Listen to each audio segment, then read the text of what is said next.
Hi there, this is David and welcome back to Let's Play I Am Setsuna. Last time, we got the airship, we used our key and everything else to go around, unlock all the treasure chests, and visit all the various islands, except for this one right here. I actually skipped over this island, and we're actually not going to explore it today. There's just some pretty powerful monsters in there, and one treasure chest that would give you an experience boosting item, so you could get that right now if you wanted to, but I like the talismans that I have on myself right now. So let's go over my setup real quick before we head into the last lands. For Endear, I gave him the talisman that boosts the active speed. For her, she has the boosts HP. She has the boosts MP. He has the boost critical hit rate one. I gave him the boost magical attacking one, and finally for Julianne, boosts physical attacks. My party, as usual, is Setsuna, Kier, and Julianne right now. I know that the other three don't have, they're kind of lagging behind in levels, but that'll be fine. I'll use them eventually. But the thing is, with this party, it's so easy, it's so nice to use their, their Delta Cross or whatever it is that they have going on. Let me figure out what the thing's called. Yeah, the Delta Force. You just go through and you can one-shot everything and get tons of drops, and it makes, it just makes grinding and going through these long areas so much easier. With all that said, let me show you my Sprite Knight setup. For the most part, I just gave everybody single target techs, but as far as support techs are concerned, everybody has the Gagnarath ability, so they recover an MP whenever they defeat enemies, and everybody also has the Commanding Wave ability, which makes their turns go faster. I'm going to go through this pretty quickly, so if you really want to look and see what I have going on here, just pause. But the main thing is to make sure that you have your Delta Force ability, and that you have your Gagnarath ability, so that you can continually use it over and over and over again, and never run out of MP. It is so nice. Another thing that you could do if you want to at this point is you could forge weapons, and I'm going to show you how to do that using Endear's Momentum Sword as an example. So it says you hit Y to strengthen your weapon, so go in here, but we have 4 materials that you can strengthen the weapon with, starting off with Mithril, but everything's maxed out with the Mithril, so I'm not going to bother with that. Same thing with Damascus. That's all still maxed out. So now we go to Crystal. Physical attack is maxed out, but the other stuff isn't, so let's go ahead and use a Crystal, and to use that until it maxes out. Then go down to Orichalcum and use that until everything maxes out as well. Now your Momentum Sword is at its strongest. So that's how you do that. And if you want to go through and, strengthen up other people's weapons, you can. I'm not going to worry about it right now because we still don't have everybody's ultimate weapon, but this Momentum Sword is so good that I figured, I might as well go ahead and boost that one up. So with all that done, our entire setup done, let's head on over towards the last lands and head inside. Why not? Got nothing else to do. Oh, there it is. So we got this land right here. Is there any kind of materials? Ooh, there is. Nice. Blue sugarcane. Okay. Well, here we are. It doesn't seem so ominous. Yeah. Finally, it's about time. You ready? I don't want to see you there safely. I'm still waiting to slit your throat. Oh, what do you mean? What? Hope. Hope that you make it to the end and die? That's your hope? What's going on? Yeah, are you looking for something? What's happening? Oh, yeah, she did say that she sent some power, that's right. What's going on here? Okay.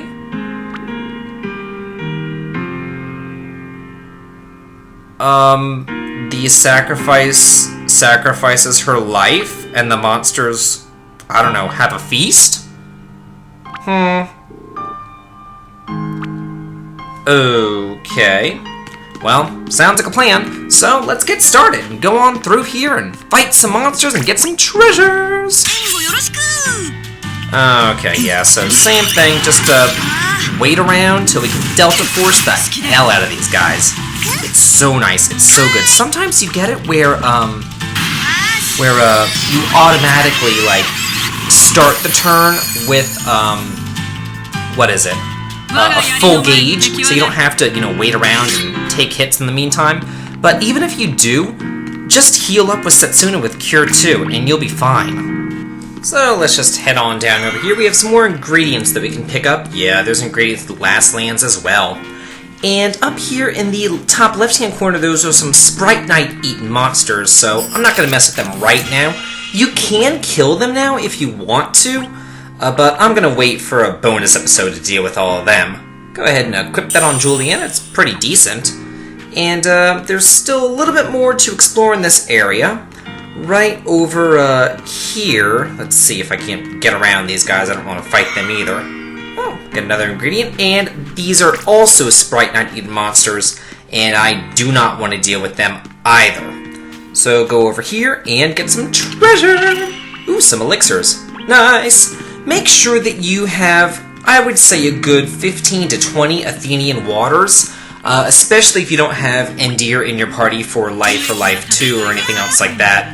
And then just blast the crap out of these guys. Because, you never know if you're going to get ambushed or if somebody's going to hit you for a lot of, points.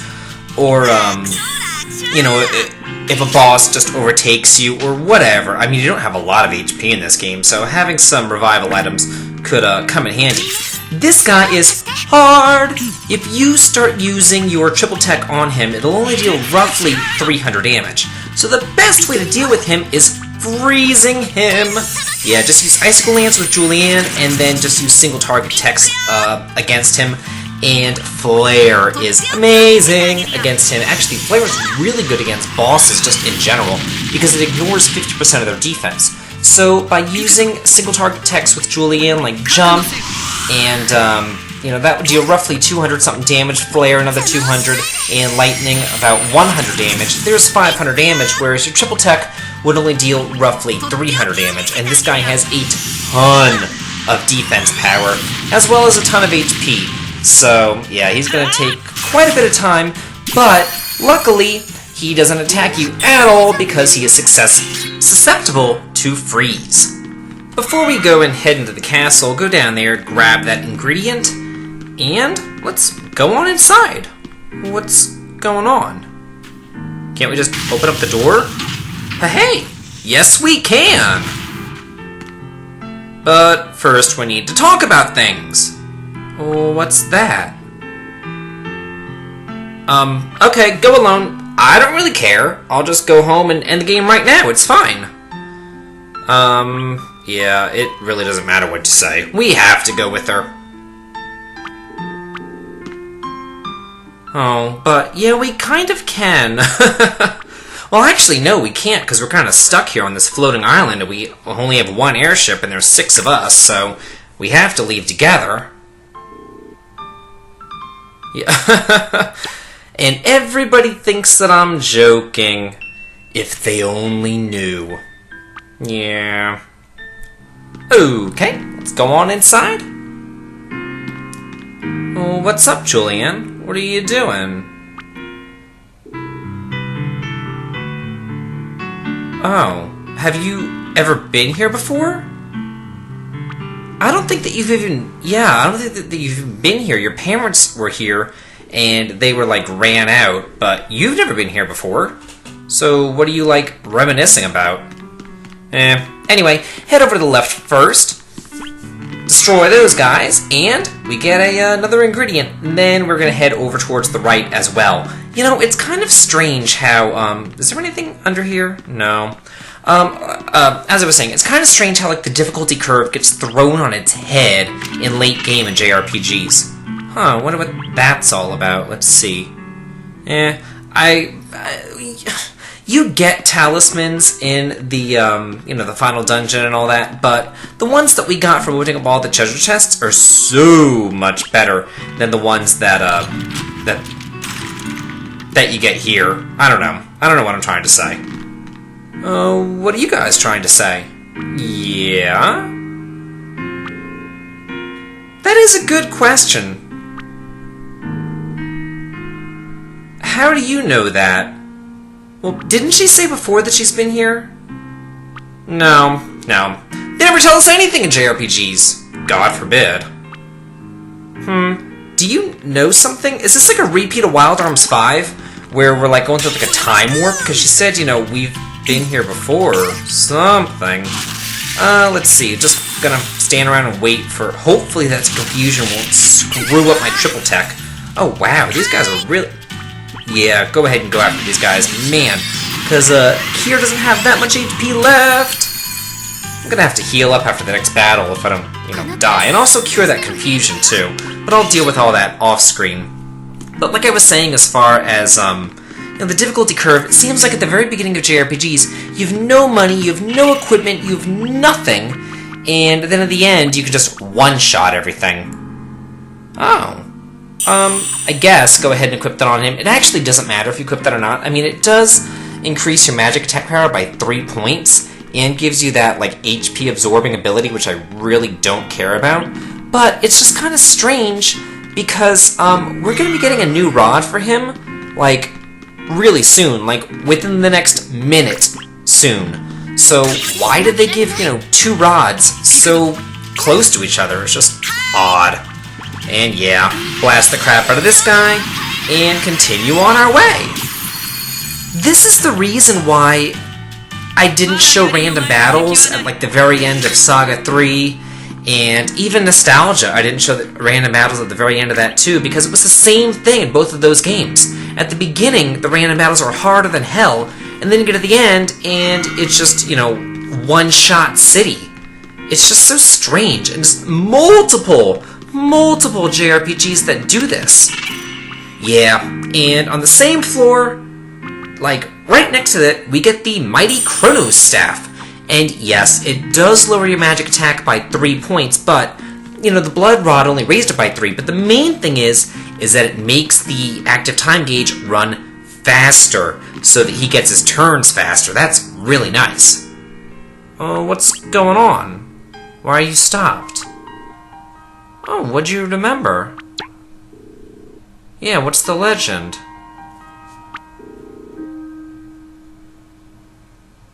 Okay, so it's like reincarnation? I guess? Huh. Why do you hope it's true? It's kind of a strange thing to say. Oh, well, that kind of makes sense, yeah.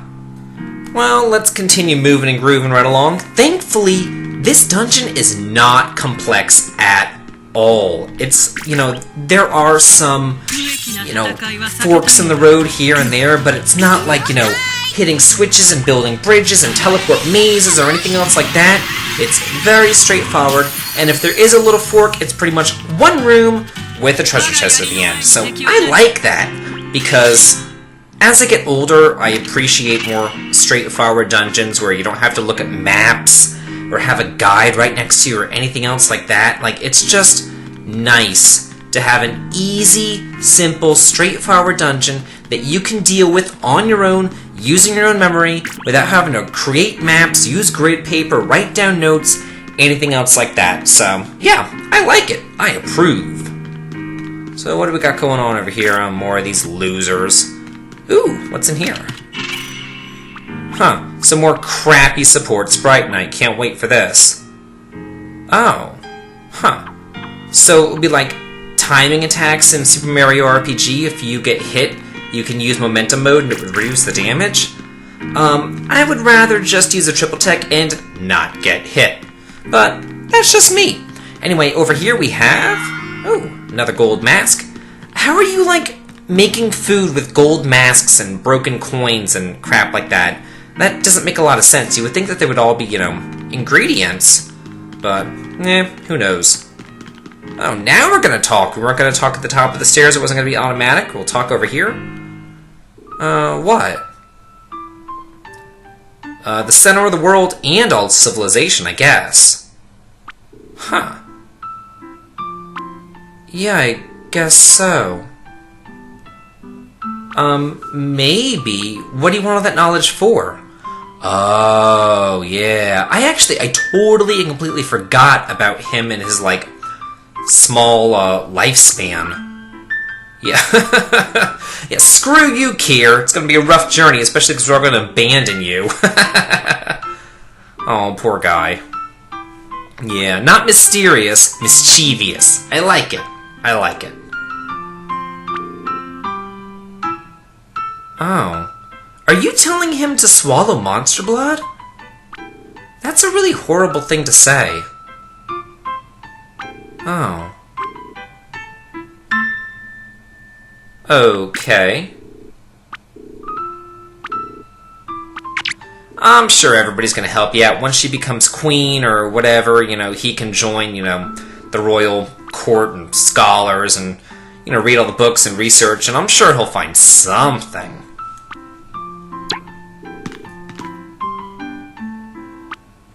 Okay. Well, I'm glad that he's happy. Anyway, continue on, and I don't think that there's any new monsters on this floor, oddly enough. What is a zither?